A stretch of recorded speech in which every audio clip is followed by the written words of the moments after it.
মানবাধিকারকে সমুন্নত রেখে র্যাব তার সমস্ত কর্মকাণ্ড পরিচালিত করবে। আজকে র্যাবের 22তম প্রতিষ্ঠাবার্ষিকী ছিল। আমরা সেই প্রতিষ্ঠাবার্ষিকীর অনুষ্ঠানে এসেছিলাম। যেহেতু র্যাবটা গঠিত হচ্ছে 44% পুলিশ, 44% আর্ম ফোর্সেস ডিভিশনের ম্যান পাওয়ার সেনাবাহিনী এবং বাকি আনসার বিডিবি সিভিল স্টাফ, তারা সবাই ছিলেন, রিপ্রেজেন্ট করেছেন। বাংলাদেশ সেনাবাহিনী প্রধান, নৌবাহিনী প্রধান এবং বিমান বাহিনীর অ্যাক্টিং প্রধান সবাই ছিলেন। আমার সাথে মাননীয় উপদেষ্টা ডক্টর জাহিদ সাহেব ছিলেন, উনি আপনাদের খুবই পরিচিত। তা আমাদের সমস্ত অনুষ্ঠান শেষ। আমরা আশা করছি আগামী দিনে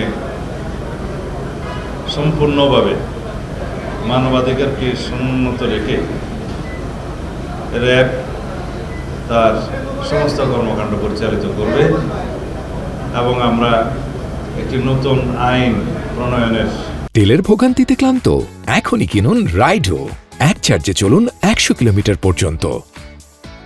উদ্যোগ নিয়েছি যে আইনের অধীনে একটি এলিট ফোর্স হিসাবে একটা বাহিনী থাকবে।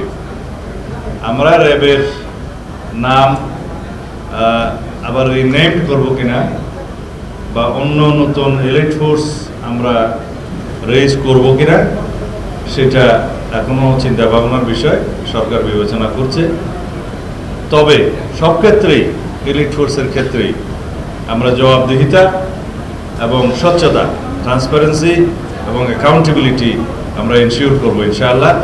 অথরিটি থাকবে, রেসপন্সিবিলিটি থাকবে, সাথে সাথে সেই বাহিনীর ট্রান্সপারেন্সি এবং অ্যাকাউন্টেবিলিটি নিশ্চিত করা হবে সেই একই আইনে। সেভাবেই আমরা আগামীতে আইনের শাসন প্রতিষ্ঠা করব এবং জননিরাপত্তা, জনপ্রত্যাশা অনুযায়ী প্রতিষ্ঠিত হবে ইনশাআল্লাহ।